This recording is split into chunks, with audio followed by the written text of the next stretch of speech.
Hello, beautiful people. Welcome to the last home game of the regular season finale.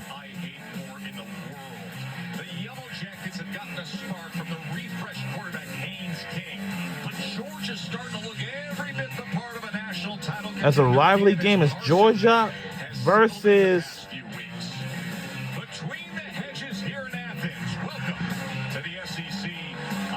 Georgia Tech Yellow Jackets, and we're live at the Sanford Stadium in Athens, Georgia.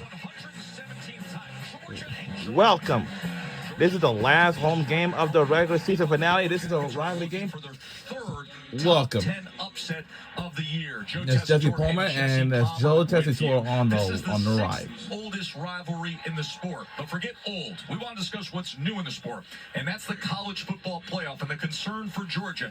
The easy path is just win the SEC championship. Right. But with already 2 losses, this game, this result matters greatly. And it's a dangerous Georgia team right now. A lot of people wrote them off a few weeks ago after losing to Ole Miss. But then they bounced back, beat Tennessee, get the chaos in the SEC last week.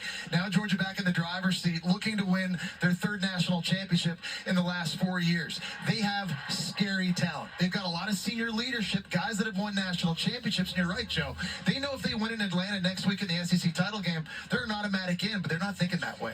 They're treating this game tonight as a must-win game. Let's lock in on Georgia Tech for a bit. Their last 2 games, it's been interesting how they're going about it. All hands on deck at quarterback.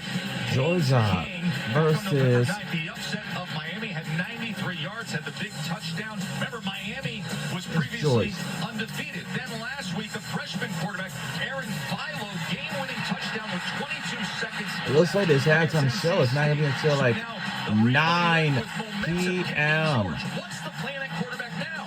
But it's not going to be around 8. This week throwing the football. He'd been dealing with a shoulder injury that was limiting his ability to throw the ball downfield. That's why they went to the 2-quarterback system that you mentioned. If they already did the pregame show. Really good. That's not the plan tonight. He will start with the intention of running Buster Faulkner's offense in its entirety. True freshman Aaron Philo will be ready if needed, but this is Haynes King's show tonight. He's played in this game before. He's been in big moments.